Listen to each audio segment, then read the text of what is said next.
You say, I'm going to find the way or I'm going to make the way. What is it that's going to truly fulfill you? Getting things is not going to make you happy. You want clients for life, not just customers. They want you to supply them more information. He never thought through an exit strategy and he got almost nothing for it. There's a resource that people believe is missing. But failure comes from all the little things. Activity without high levels of purpose is the drain of your fortune. So use your body and your voice. He's an American motivational speaker, personal finance instructor, and self-help author. He became well known from his infomercials and self-help books. In 2013, Forbes estimated his net worth to be $480 million. He's Tony Robbins, and here are his top 10 rules for success. Ultimately, if you're going to have lasting change in anything, you're really talking about just raising your standards. I mean, I always tell people, if you want to know how to change your life, I give it to you in 3 words, boring as it sounds: raise your standards. And what does that mean? Corny as it sounds. Raise your standards. Oh, thank you for the breakthrough thought, Tony. I'm glad I wasted my time watching this little email with you. But think about it. Lasting change is different than a goal. You don't always get your goals, but you always get your standards. Maybe it would help you is to think about it this way. I try to explain standards to people with a different set of words. Think of it as everybody in life gets their musts. They don't get their shoulds. Like, think about it. Most people have a list of shoulds, don't they? Don't you have a list of the shoulds, things you should do, you should follow through on? I should lose some weight, I should work out more, I should make more calls, I should respond more rapidly to my email, whatever, you know? I should get into the office earlier, I should be, more confident. Whatever your should list is, people love to have their should list be met, but it's kind of like New Year's resolutions. If it does, it's really exciting, but if it doesn't, which is most of the time, it's a little disappointing, but you kind of know it's not going to happen. But when you decide something is a must for you, an absolute must, when you cut off any possible, you say, I'm going to find the way or I'm going to make the way. Human beings, when they resolve things, when they make a real resolution inside themselves, which is they raise the standard and they make it a must, they find the way. Think about it in your own life. Haven't you had some area of your life where you raise your standard and your life has never been the same? Maybe at one time in your life you smoked cigarettes, or you did something and you did it for years and you kept trying to change it and kept telling yourself I should. And then one day something happened. Something just clicked you over. Something took you over that kind of tipping point. And inside yourself you said no more. And it was a very, very different experience, wasn't it? Something inside of you shifted. And what was a should became a must, and you've never gone back. Is there an area like that in your life you can think of? Again, did you ever smoke cigarettes? Did you ever eat a certain way, drink a certain form of alcohol, and then finally say no more, and you just don't go back? And notice this, it doesn't really take any willpower anymore. Because somewhere when we make this click, when we make something a must, we attach ourselves to it. It becomes part of our identity. And one thing I've learned in the last, 33 years of working with people from now over 100 countries, 4 million people, is human beings absolutely follow through on who they believe they are. If you said to me, well, I'm really going to work hard to stop smoking, but, I've been a smoker my whole life, and I am a smoker, I know your days are numbered. You're going to be back smoking cigarettes again, because we all act consistent with who we believe we are. I tell people the strongest force in the whole human personality is this need to stay consistent with how we define ourselves.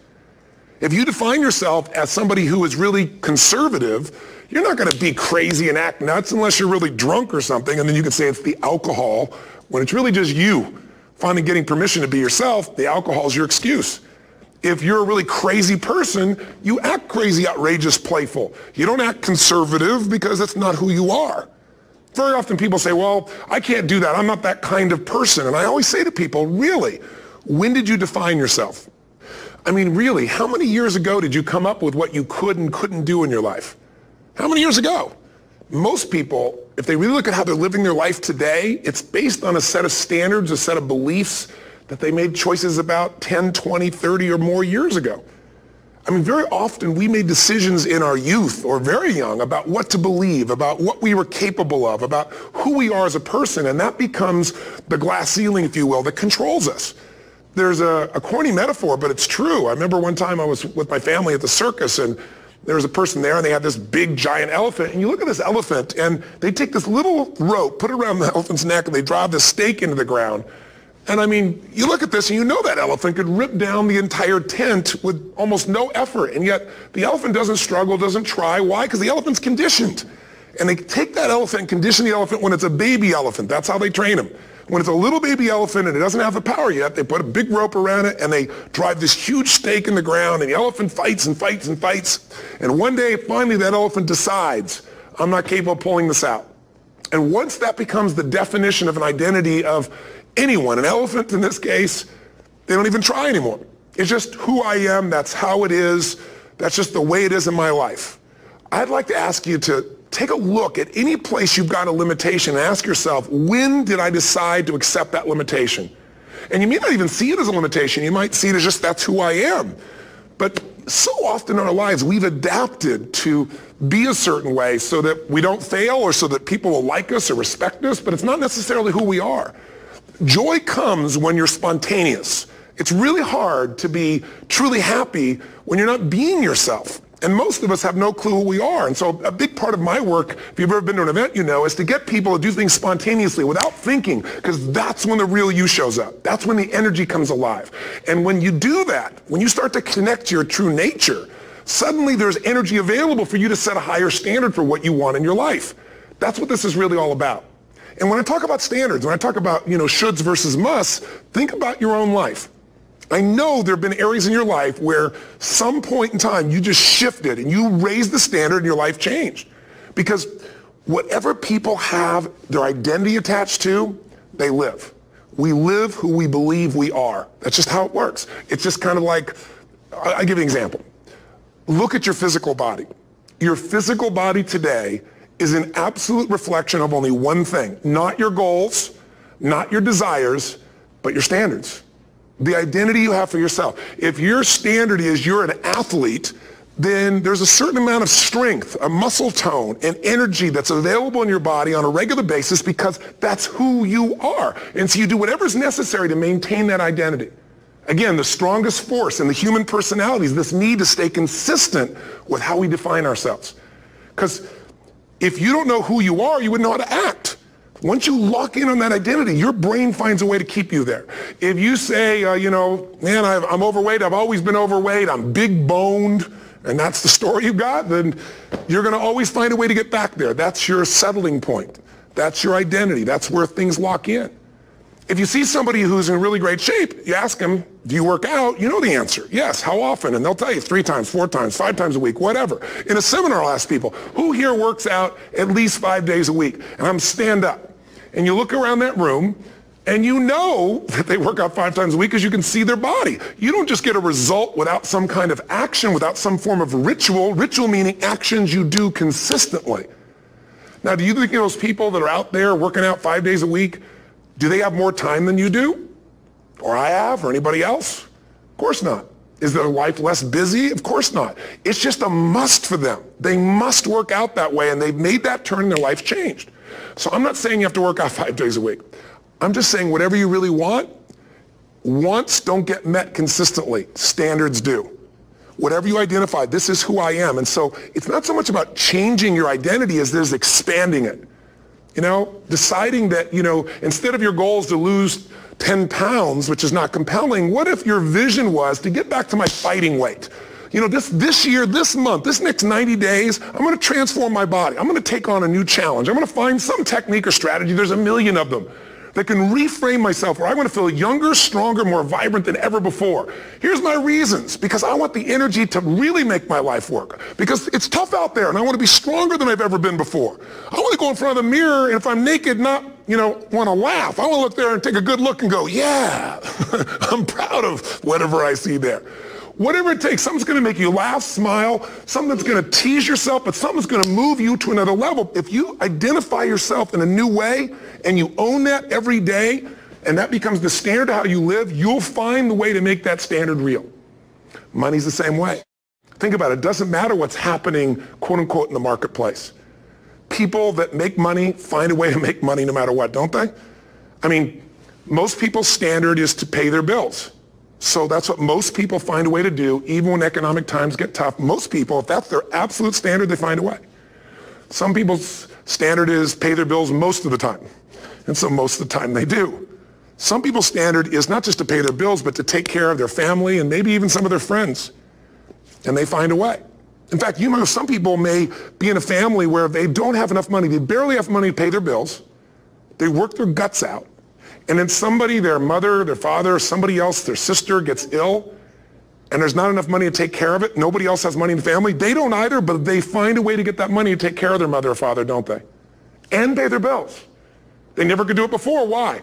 The situation made them raise their own standard. And not everybody does that. Somebody else in the family might have money and still not take care of their mother. It all comes down to the inner game, my friends. Changing your life is a change in the inner game. The outside world you can't control, but you have absolute control over this one if you learn the dynamics of what shapes you. And identity is one of those simple, clear, fundamental basics that if you start to shift it, everything else will shift in your life as well. Some people, by the way, have to have more than enough money to do what they want, when they want, where they want, with whomever they want, contribute the way they want. And if that's their must, they find a way. I know that sounds overly simplistic, but it's true. You know, somebody once said you could take all the money in the world out of the hands of everybody, out of all the wealthy people in the world who are really successful, give it to other people. It wouldn't take too long. Those people would have it back in their hands. It's not because they're manipulative. It's because they have a standard. Some are manipulative, don't get me wrong, but they've got a standard of what they're going to find a way to make happen. I'm just simply saying to you, take those 3 magic words and live them. Raise your standard. Michael Gerber, the guy that wrote the E-Myth, talks about why so many businesses, young businesses fail. And one of the things he says is most people are not really entrepreneurs, but they think that's what they should be. They think that's the sexy thing. That's the most attractive thing. That's the best answer. And what I say to you is you got to separate the vehicle from the outcome. What is it that's going to truly fulfill you? What is it that's going to give you that extraordinary life? What's going to make things magnificent on your terms, not somebody else's terms, not your father, your mother, your background? What is that really? Separate the vehicle, because there's many ways to get to that vehicle.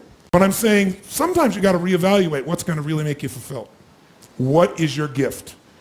Are you an artist? Are you the talent that can produce something no one else produces as a skill or a product or a service or some impact?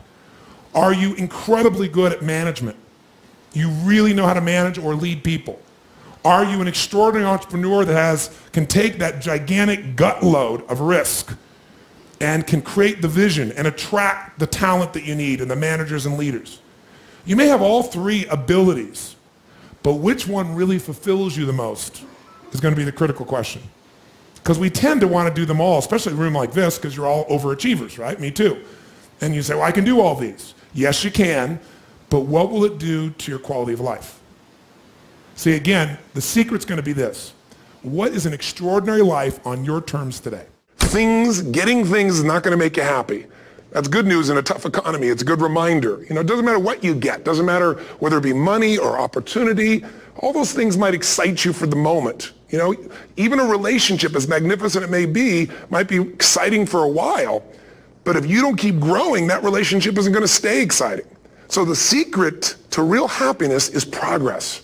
Progress equals happiness. And if we can make progress on a regular basis, we feel alive. And that's why at the beginning of the year, we get this thing like, okay, I can have this fresh start. I could really do what my soul desires. I could expand. I could grow. I could improve. I could change.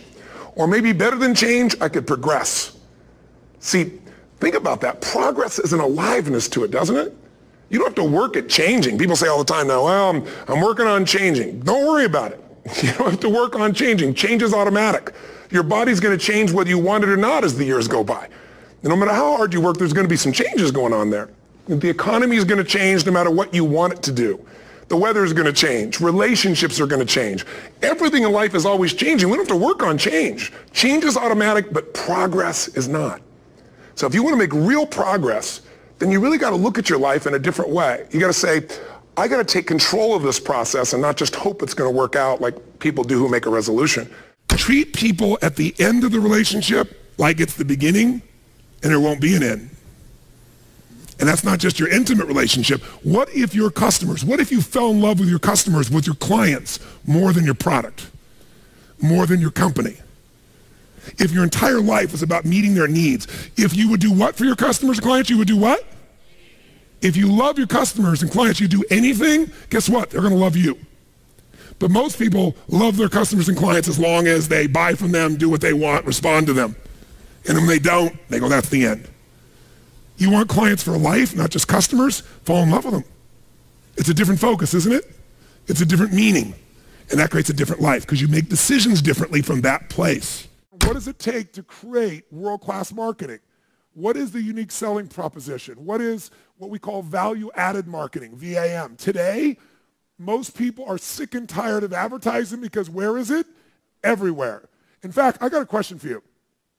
How many of you in this room do not even see banner ads anymore? Literally, it's there, but you don't perceive it. Like your brain literally washes it out. Raise your hand if that's true. Keep your hands nice and high and look around the room right now, and you'll see 98% of the people wash it out. So don't buy them unless you're going to create something really unique. It's a total waste of your money and your time in the world we're in today. Today, what creates marketing is when you don't just market, but you add value to people. You do something, you teach them, you give them an insight, you give something valuable that costs them nothing, and then they look to you as an expert. They look to you as a person that adds value. They want you to supply them more information, more experience, more products, more services. If you've made this whole business about meeting your needs, you can run a successful business, but it'll be a job because you'll never be able to sell it. Because if it's just meeting your needs, it's not a system. It demands your attention, your connection. It's giving what you want. But ultimately, it's not going to give somebody else what they want, so you can't sell it. If you can't sell your business, if you don't have an exit strategy, you have a job. I don't care how successful the business is. That doesn't mean you have to sell the business.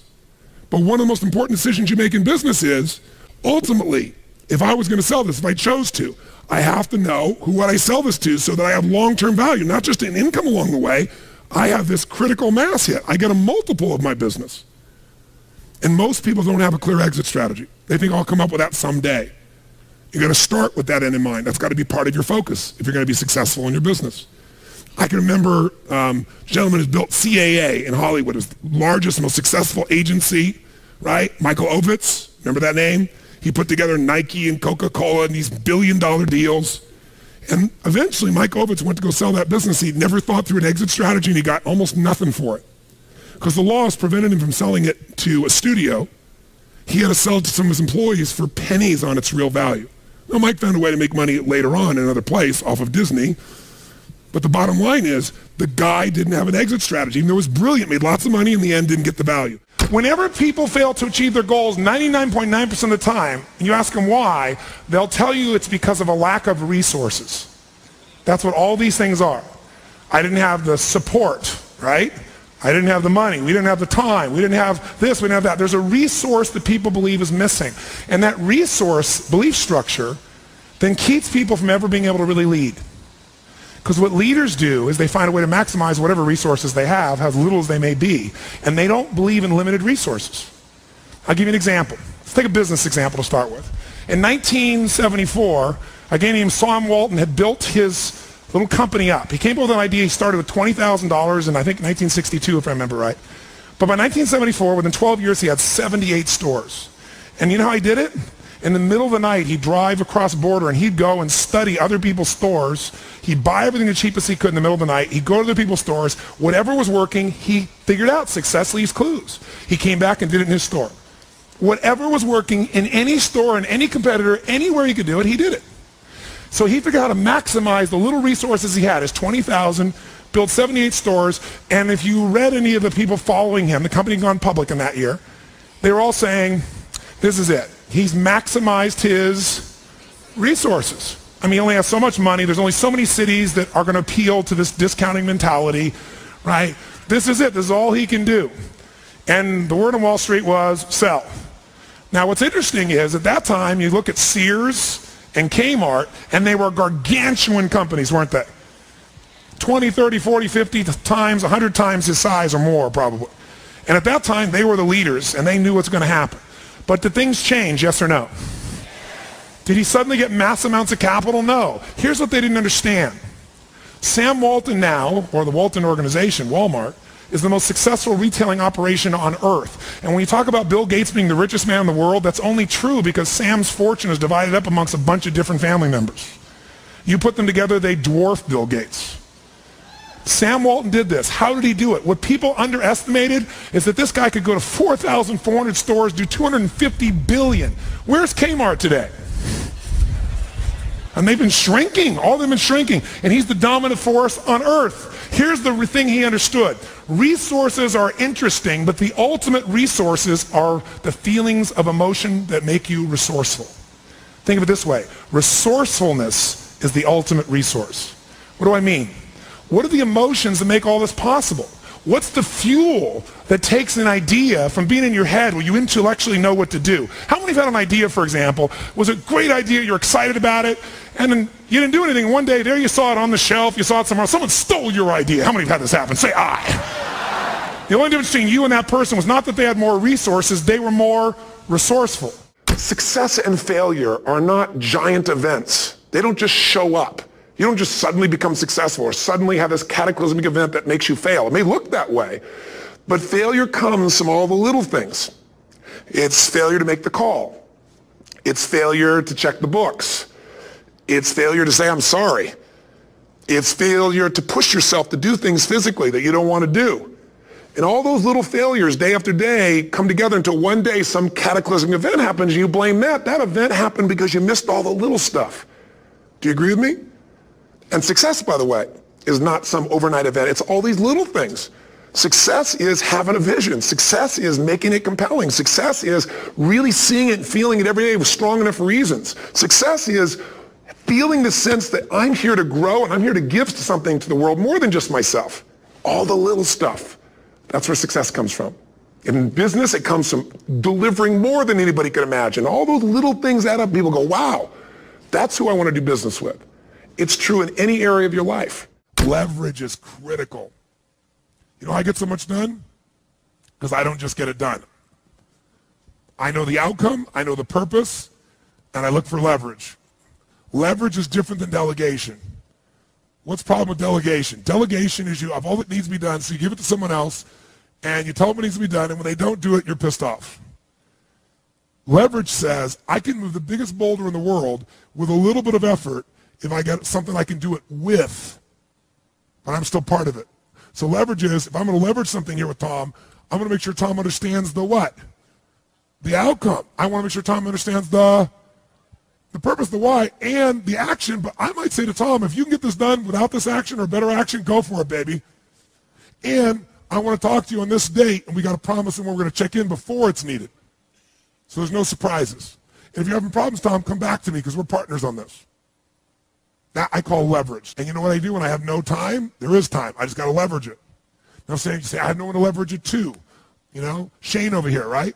I got all the stuff he wants to do. He can't leverage it. But Shane's answer was, hire somebody. Then he thinks about what it's going to take and goes, $125,000.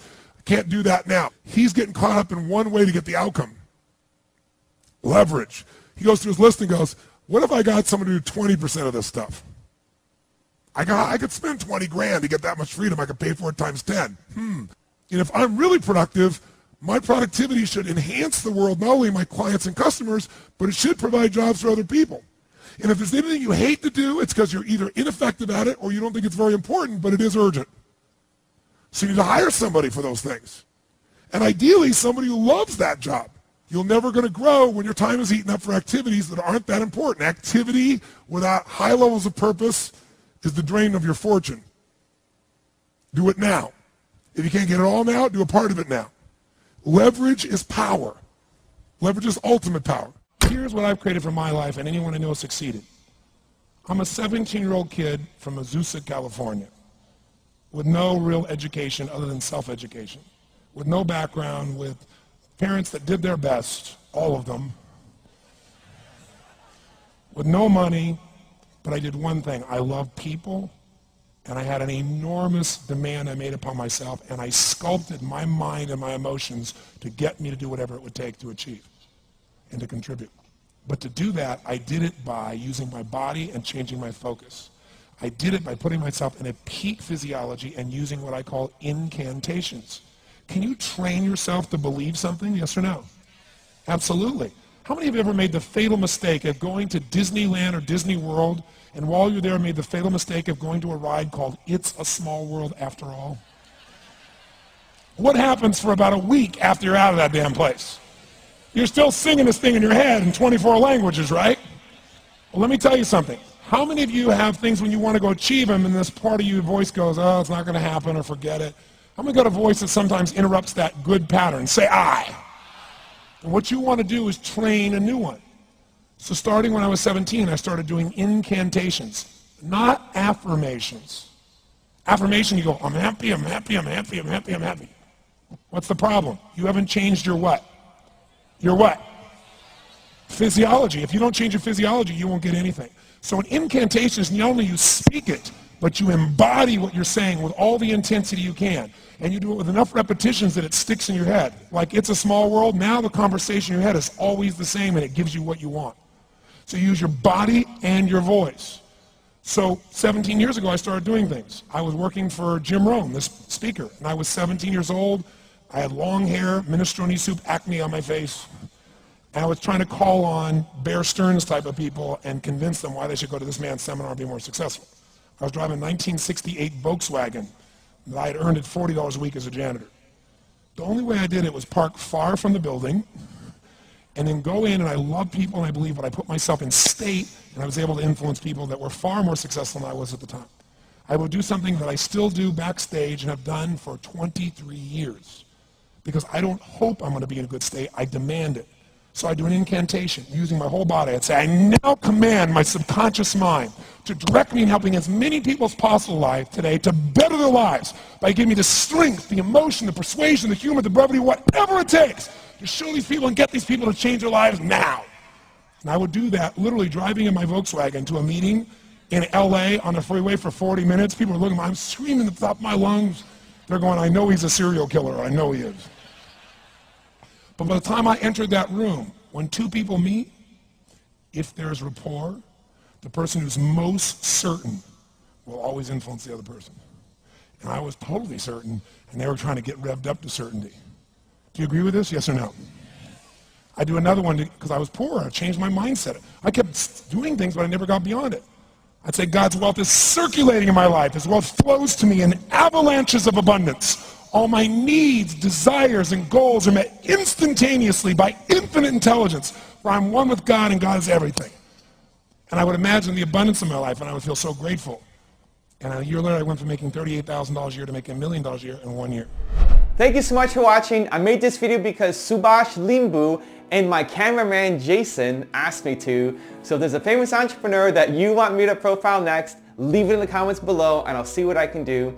I'd also love to know which of Tony Robbins' top 10 rules was the most impactful on you. Leave it in the comments and I'll join in the discussion. Thank you so much for watching. Continue to believe, and I'll see you soon.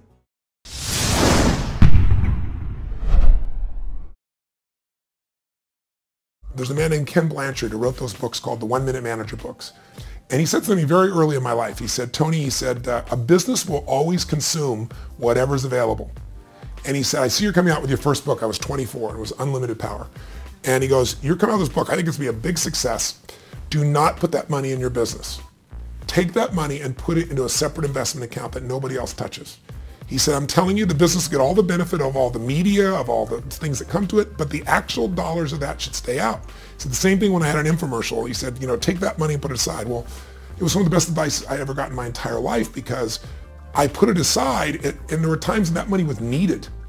But I was like putting it in a chapel. It was like putting it where it was sacred money and it was not going to be touched. If someone came along and said, you have no money for your business, but guess what? Obama just raised the taxes 20% more for your business, you'd scream, you'd yell, you'd be upset, and you'd pay it. So why not put your family first? Why not have a portion of what you own, or what you earn, I should say, for yours to keep? It doesn't go to Kate Spade. It doesn't go to Wall Street. It goes to your family. And the way you do that is you tax yourself. It's a wealth tax. You go, that's my freedom fund. And that comes off the top. And the secret is automated so you don't see it. That's really the most important. Very often you're getting what you're asking for. You're just not aware of how general you're asking. Clarity is power. The more clear you are about exactly what it is you want, the more your brain knows how to get there. Your brain is a servo mechanism. It's like a bomb. Those bombs, those missiles, they have a servo mechanism. So if the target moves, it knows what the target is. It follows it. Your brain, when you condition it, knows exactly what to go for and it'll find a way to get there. Did you ever buy a certain outfit or a certain car and suddenly see that car outfit everywhere? How many of you ever had that experience? Say, aye. How come that car outfit's everywhere? It always was everywhere, but now you notice it. And the reason is because there's a part of your brain called the reticular activating system, the RAS. That part of your brain determines what you notice and what you don't notice. Your brain spends most of its time trying to make sure you don't notice because you'll go crazy if you notice everything. But when you decide what's most important to you, your brain goes after it.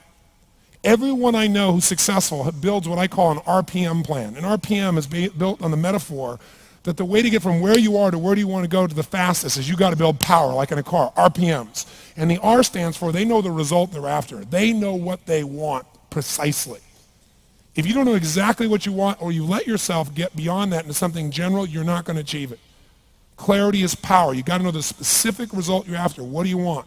If you can't answer that question right now in your personal life, in your body, in your relationships, in your finances, in your spirituality, then you're not going to be as fulfilled as you want to be. Here's my assignment for it if you want one.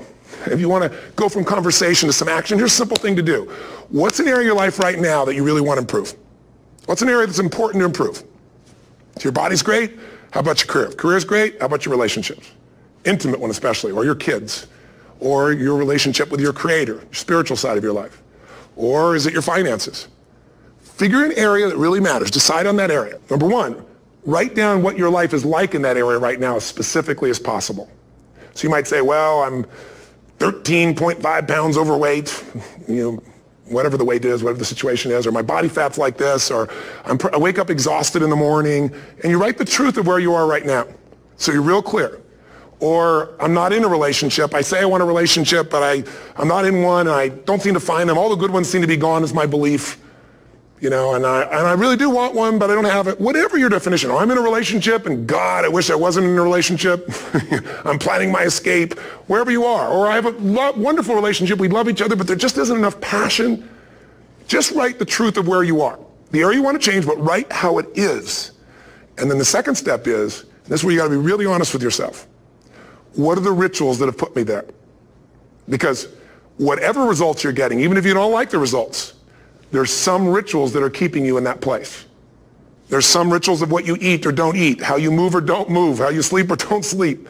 There's some rituals in the lack of variety or spice or energy or focus in an area. There's something you're doing, and it's usually not one thing, it's a bunch of little things that you kind of do consistently whenever you think about getting in a relationship, whenever you think about working out, whenever you think about money. You get yourself in a state of overwhelm. You start thinking about all the things you can't control. Just write down all the rituals you have, and then here's the third step. What do you want? What's your vision? And be really specific. I want to be my fighting weight. I want to be the strongest I've ever felt. I'm going to turn whatever it is, be specific. And then, last step, number 4, what are the rituals that'll get you there? What would you need to do differently each morning if you're going to be that kind of energy, that kind of strength? How often would you work out? What days would you work out? What time? A ritual is something you do consistently, usually at a specific time, so it becomes automatic. Let me tell you something. Willpower doesn't last, but rituals can last a lifetime. I bet you have some rituals in your life right now you've been doing for years, even though some of them don't serve you. I'm just saying, wake yourself up. If you want a new year and a new life, you don't need to start on January 1st. Start today. Start with this little video. And just begin to see what happens and see how easy it is to just do a few little rituals. Don't do them all, just do 2 or 3 new things. And you know what happens? You'll get momentum. Because once you discipline yourself in one area of your life, you feel yourself doing it in other areas as well. And I always say something that my original teacher taught me. I always remind people, there's always 2 pains in life. There's the pain of discipline, or there's the pain of regret. And discipline weighs ounces, as my friend Jim Rohn taught me. Regret weighs tons. You don't want to have regret. So right now, what do you want to change? What's it really like? What are the rituals that got you there? That'll take a little homework. If you're not sure, ask the people around you. They'll tell you what your rituals are. What do I really want in depth? What are the rituals that'll get me there? And then get yourself to start a few of those actions and lock them in place.